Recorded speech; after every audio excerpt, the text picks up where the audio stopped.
Bonjour à chacun, bonjour à tous. Allons à la découverte de ce que nous ont réservé les canards parus au cours de cette semaine qui s'achève. Les récentes déclarations de Maître Adrien Oumbédi appelant à la libération des prisonniers politiques et au retour des exilés continuent de faire réagir. L'investigateur écrit à ce sujet « Discours du Nouvel An en faveur des exilés et prisonniers ». Adrien Oumbédi met les pieds dans le plat. Liberté, démocratie, état de droit, les pics d'Adrien Oumbédi à talons, écrit Matin Libre. Pour le quotidien d'abattoir, Adrien Oumbédi confirme son inconstance politique. L'auteur de l'article précise dans les colonnes du journal que l'homme a été rattrapé par ses vieux démons. Le quotidien d'information et de publicité, Le Potentiel, ajoute quant à lui que l'ancien président de l'Assemblée nationale peine à mobiliser autour d'une cause qui ne meut plus grand monde. Les journaux ont aussi fait l'écho de la réaction du gouvernement sur les propos d'Adrien Oumbédi en marge du conclave gouvernemental. Le Béninois Libéré rapporte la réaction du porte-parole du gouvernement, Wilfried Léandre Oumbédi. Déclaration de Maître Adrien Oumbédi sur l'actualité nationale, le gouvernement se prononce, titre Le Matinal.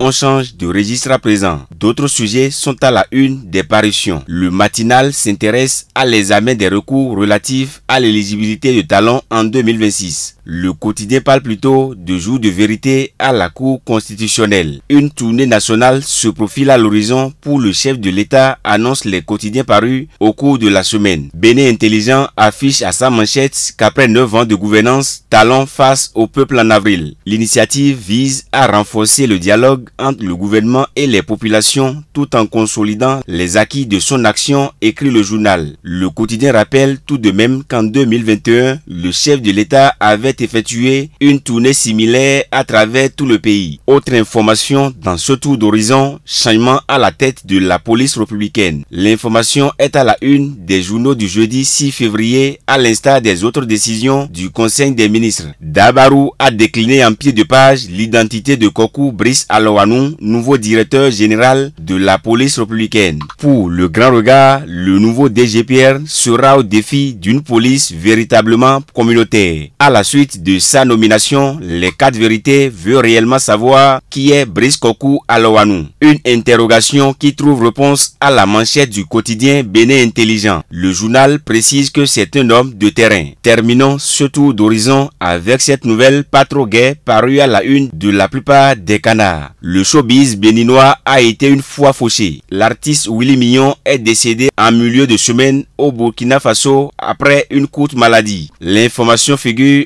à la une de l'ensemble des quotidiens parus ce mercredi. Et c'est sur cette information relative au décès de l'artiste Willy Mignon que nous refermons cette revue hebdomadaire. À dimanche prochain.